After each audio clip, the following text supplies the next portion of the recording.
বন্ধুরা, আমি আবার একটা রেসিপি নিয়ে হাজির হলাম।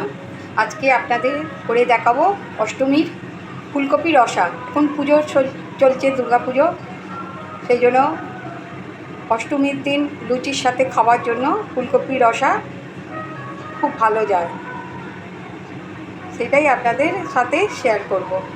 ফুলকপির রসা বানাবো, তার জন্য ফুলকপি কেটে নিয়েছি এখানে, আর আলু এরকমভাবে নিয়ে নিয়েছি। আলু দিয়ে ফুলকপির রসা করব। কিভাবে করি ভিডিওটা দেখতে থাকুন বন্ধুরা, পুরো ভিডিওটা দেখলে তবে বুঝতে পারবেন। খুব সুন্দর খেতে লাগে, ভাত, রুটি, লুচি সবার সঙ্গেই যাবে। এটা অসময়ের যেহেতু একটু ভাপিয়ে নিতে হবে, তার জন্য এখানে জল নিয়ে নিয়েছি, গরম জল মোটাতে বসিয়ে দিয়েছি। জলে একটু লবণ দিয়ে সবসময় ফুলকপি ভাপাবেন, তাহলে পোকা কিংবা কোনো কিছু থাকলে সেগুলো বেরিয়ে আসে। চলুন ফুলকপিগুলো ছেড়ে দিই। আলুগুলো দিয়ে দেবো, ফুলকপির সাথে একটু ভাপিয়ে নেব। দিয়েছি, ফুলকপিগুলো একটু ভেজে নেব।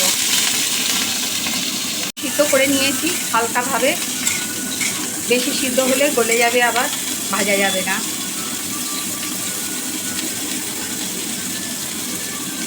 ফুলকপি সিদ্ধ করে নিলে গ্যাস অম্বলটাও হয় না। ফুলকপি একটা খেলে গ্যাস হয়, তো অনেকের ফুলকপি সহ্য হয় না, গ্যাস হয়। ভাজা হয়ে গেছে, তুলে নেব। কড়াই তেল দিয়ে দেব, দিয়ে আলুগুলো ভেজে নেব। আলুগুলো ছেড়ে দেব, অল্প একটু লবণ দিয়ে ভাজবো আলুর ভেতরে, তাহলে লবণটা ঢুকেও যাবে, ভাজাটাও ভালো হবে।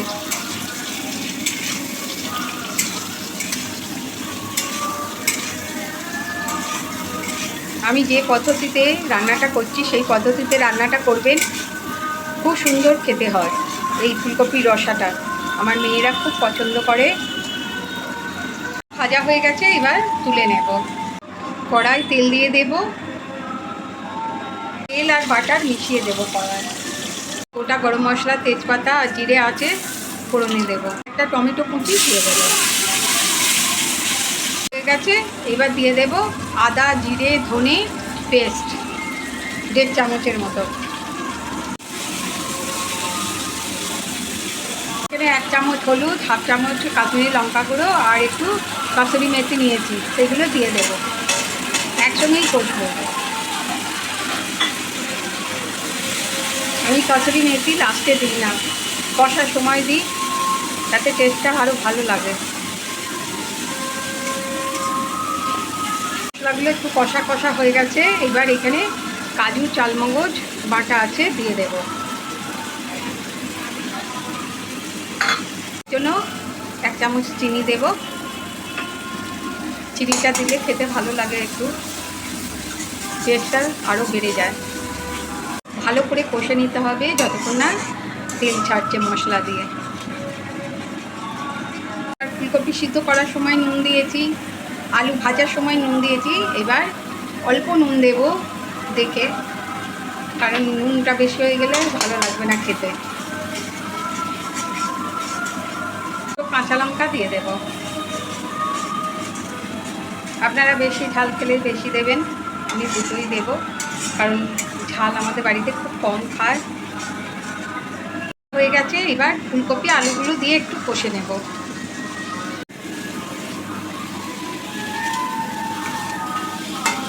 বেশি নাড়বো না, তাহলে আবার কেটে যাবে। দিয়ে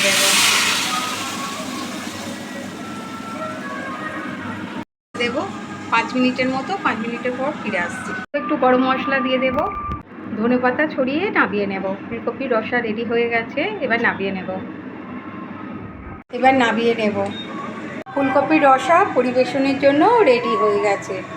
এইভাবে বাড়িতে বানিয়ে খাবেন, ভাত, লুচি, পরোটা, রুটি যে কোনো সাথে অসাধারণ খেতে লাগে।